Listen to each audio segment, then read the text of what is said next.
কোটা সংস্কার আন্দোলনকে রাষ্ট্র সংস্কার আন্দোলনে পরিণত করা সর্বপ্রথম আলোচনা আমার সাথে হয়েছে। আসিফ মাহমুদের সাহসী ভূমিকা আছে, আমি স্বীকার করি। নাহিদ ইসলামেরও আছে। যে সময় আসিফ এবং নাহিদ ডিবি হেফাজতে মার খাচ্ছিল, হাসনাত এবং সার্জিস তারা জুস খাচ্ছিল, তারা ছাত্র জনতার রক্ত মারিয়ে আওয়ামী লীগের মন্ত্রীদের সাথে বৈঠক করলো।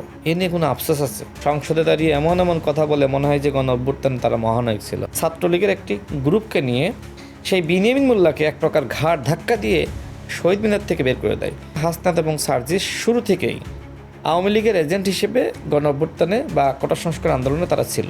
ওই সময় হাসনাত এবং সার্জিস ছিল আওয়ামী লীগের ছত্রছায়ায়, আর এখন তারা আছে জামাতের ছত্রছায়ায়। আওয়ামী লীগের মন্ত্রীদের সাথে রক্ত মারিয়ে বৈঠক করা আন্দোলনের স্ট্র্যাটেজি না।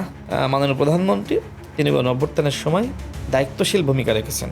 আমি বলছি না যে বিএনপি সব কিছু করেছে, কিন্তু বিএনপি অনেক কিছু করেছে। আর একটি ১/১১ ঘটিয়ে রাষ্ট্রকে ব্যর্থ করার প্ল্যান যেমন ছিল, ঠিক জামাত এবং এনসিপিকে ক্ষমতায় আনার ডক্টর মোহাম্মদ ইউনূসের প্ল্যান ছিল, কিন্তু জনগণ সেই প্ল্যান ভেস্তে দিয়েছে। আর আল্লাহ তো আমাকে প্রধানমন্ত্রী বানায়নি, তাকে বানিয়েছে, তার ভাগ্যে লেখা ছিল। এটা আমাকে মেনে নিতে হবে, আপনাকে মেনে নিতে হবে।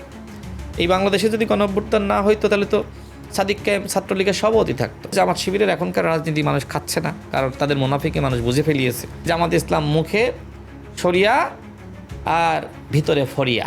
তো আমার কাছে মনে হয় যে আওয়ামী লীগের বাড়িঘরে যতগুলো লুট হয়েছে নাসিরউদ্দিন পাটোয়ারির নেতৃত্বে হয়েছে। প্রথম আলো এবং ডেইলি স্টার কার্যালয় উস্কানি দিয়ে ভাঙচুর করিয়েছে এই নাসিরউদ্দিন পাটোয়ারি, সার্জিস আলম।